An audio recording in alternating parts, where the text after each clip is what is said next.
It's just about not getting out of your trade due to fear. And that's what people do. That's what beginners do. And that's what, to some degree, everybody does at some point or other, in which you have to kill. You just will not get better unless you can get past this.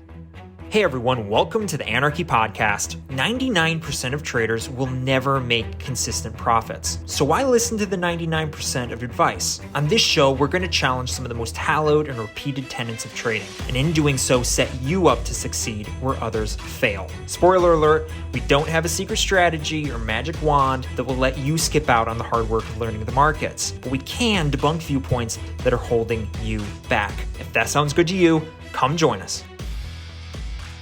Over the last while, Jordan and I have talked to a lot of traders. We've even coached a couple of traders. We've done some giveaways that a lot of you have taken part in recently, and we've done some free coaching, and we've talked to people, and we've coached people we know, and it's funny, we see the same kind of common threads, both in the people we teach, both in the people we interview, and in ourselves. We see like very common mistakes that everybody everyone, including us, and I'm sure you listening. And so I wanted to do an episode, Jordan, talking about the two top mistakes we've seen time and time again, the two most common day trading, at least beginner mistakes, and what to do about them, how to conquer them, how to beat them, and hopefully give some people a leg up and kind of, some, I guess, education on how to beat these two mistakes, because I'm sure everybody listening have done these at one point or another. Jordan, how you doing? Doing well, doing well. Just baby had some croup or something that just came upon him suddenly, and he's teething, and so he was Goodness. up all night screaming last night, and I just managed to get him to sleep this morning. So I've been up since like 3:30 this morning. So feeling a little groggy. Need to go have a couple cups of coffee, which is nice because I've been trying. I'm on a health kick now, so I decided I've just started working out and everything, and so I cut myself back from 5 cups of coffee to 1 cup of coffee. But since I've been up since 3:30, I'm gonna allow myself to have a little bit of a splurge today. So it'll give me an excuse to have an extra coffee, which is good because do you know how sad it is when you only get 1 cup of coffee a day? Because you can't even savor that 1 cup because as you're drinking that 1 cup, you're also mourning that it's your only 1 cup. So you're enjoying it, mourning at the same time. It's not a good combo. So Jordan, it sounds like to me you have a severe caffeine addiction is what it sounds like. Yes, this is very true. I work at a drug and alcohol rehab facility, as you may know, and the fact is, I was, what should I say? Inspired by my latest group of people that came through. Everyone's stopping their smoking, their drinking, and all their addictions, and I'm here slurping down 5 or 6 triple espressos. I'm like, I I don't have a problem. I can stop whenever I want. I just don't wanna. exactly. But today I'm gonna splurge. But that's get that. But back to the point is like, yeah, I mean, trying to decide on just 2 mistakes. I mean, there's millions of mistakes that we have made, continue to make, with beginners. But there's probably 2 or 3 main ones that I think are pretty much universal that we want to talk to today. So how about Levi? How about you kick us off? What's the number one that you had? Okay, I think the number one, well, this is like the top two are really close, but let me start with number one biggest mistake that I see beginner stake do, and myself, I still struggle to do. So this is a never-ending thing. Is taking trades that aren't your strategy. This is pretty much universal. I still struggle with it. You still struggle with it, and we have to continually fight against this urge. It is an urge, and I think the reason is because we're traders. We like trading. We like taking trades. And so if you have a strategy, a specific look you're going for, let's say I'm a a breakout and retest guy. That's what I do. Well, I don't always get breakout and retests.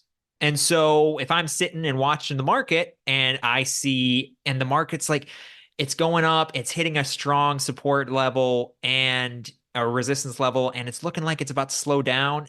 Well, my temptation when I go, you know what? I think the price is about to reverse.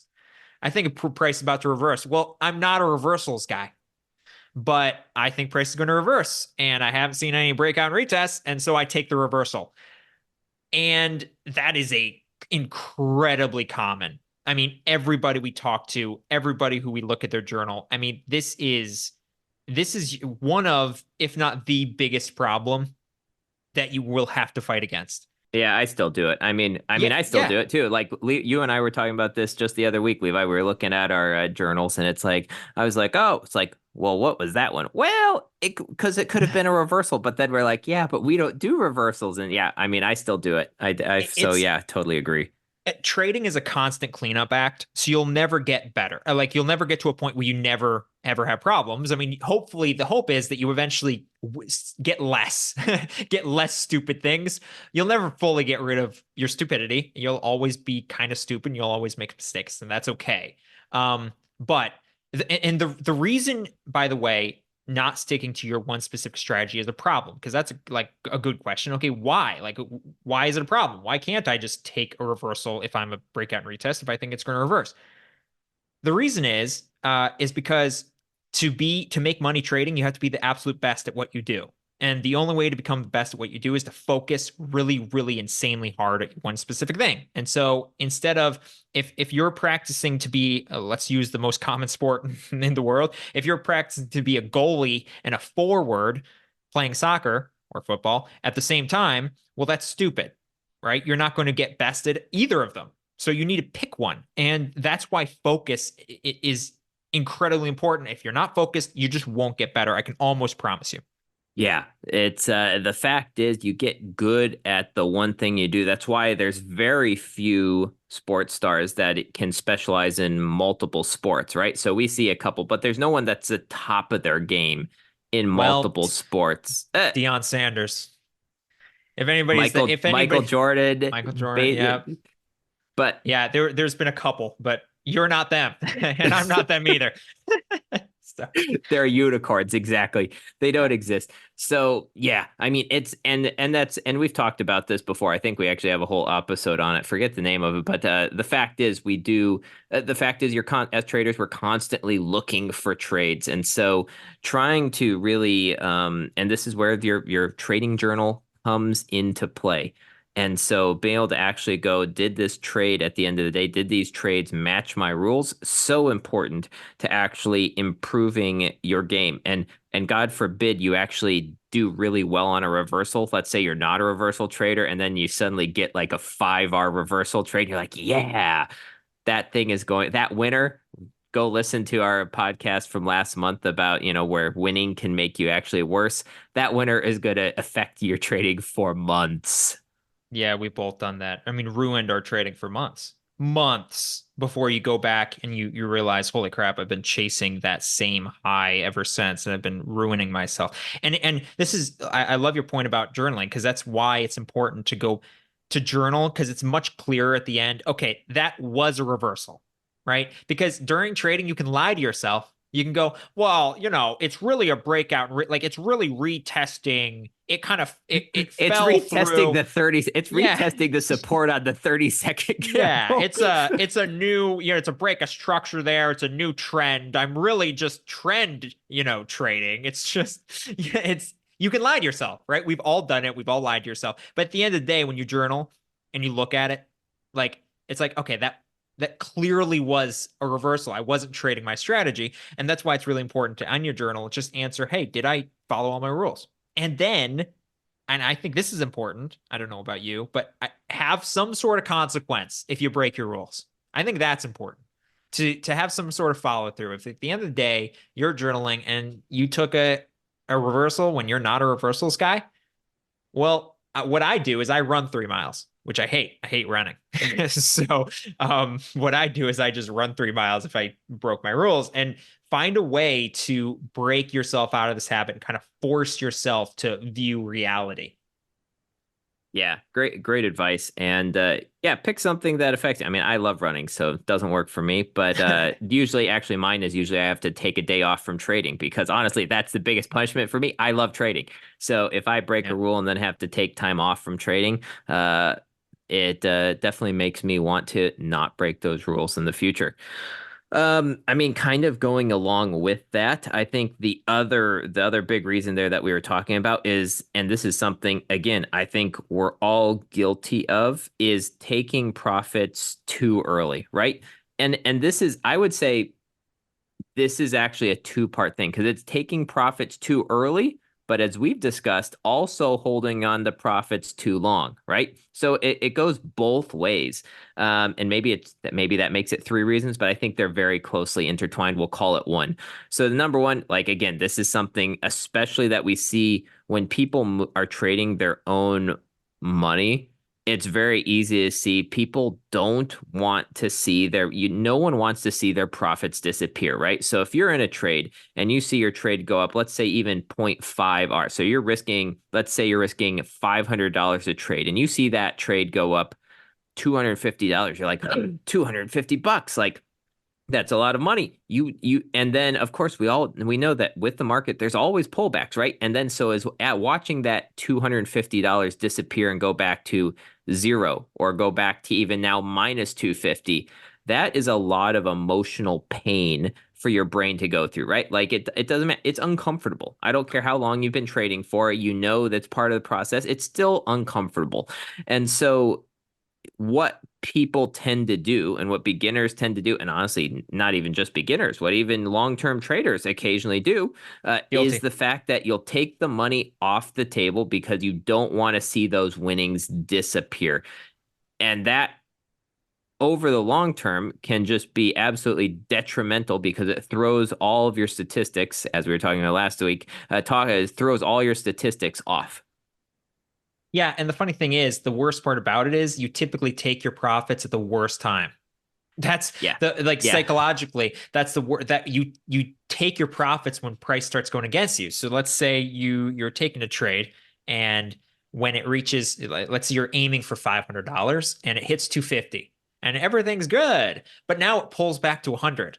Well, that's scary. You just lost $150. Your brain tells you, take the money and run for the hills. Or quick move your stop loss to break even. Yeah. And so you take the profits off at the worst possible time because of course price pulls back, price moves up and down. Price very rarely drops like a stone. What are you expecting? Of course you're expecting to like go up and down. And so you tend to I've done this before. We're all guilty of it. We're not making fun of anybody. You take your profit at the worst possible time, right? Price pulls back to 100, pulls back to break even. You're like, oh, let me get out. And you get out and run for the hills. And then price continues to go where you thought it was going to go in the first place. Um, so I think just to be a little bit more clear, because we've talked about, taking, we trade fairly low risk to reward. We trade like 1 to 1.5, right? 1 to 2, maybe. Um, it's not really about holding on to your profits forever. It's just about not getting out of your trade due to fear. And that's what people do. That's what beginners do. And that's what, to some degree, everybody does at some point or other, in which you have to kill, you have to get better at, which is they'll get out because of fear. And this is why we talked last week about, hey, it's sometimes a good idea to just take a trade and walk away. Don't watch. Because you can set up your trade, leave it, and then and just let it ride because watching your trade and getting involved, it's real hard, man. There's the human brain is real complicated, but there's something about money disappearing that makes our fight or flight kind of freak out. So it's really important to get over this because you won't get better. You just will not get better unless you can get past this. Yeah, and I think since we're on the topic, I do want to touch the other side of that coin, so to speak, is holding on to your trades for way too long, right? So you're going for that big win, and you again guilty as charged. You're in your trade, you hit your let's say you take profits at 1.5, but you see this nice candle, like, yeah, I'm just gonna hold on. I think it can go for 2.5, and then of course price just reverses right back on you and knocks you out, right? Like we've all done that too. So looking ahead of time, is always super important. Like decide where is your take profit, where is your stop loss, and then just, yeah, again, let it go. And that means both ways, not only for taking too early, but also don't go, oh, I think it can now go farther and push it the other way and getting greedy, right? Because we've all seen our winnings peter to nothing or negative just because we didn't take our take profit when we should have. Yeah, and that's why we've always been very adamant about essentially setting up your trade ahead of time and then mostly leaving it. Because you're right. I mean, the question is, hey, when you set up your trade, where is price likely to go? And then you put your take profit there, right? Where's price most likely to go? And you put your take profit there, and then you leave it, right? And if price drop, price keeps going, that's great. If it goes against you, that's fine. That's trading, that's life. It's this moving, it's getting out early because of fear or not getting out when you should because of greed.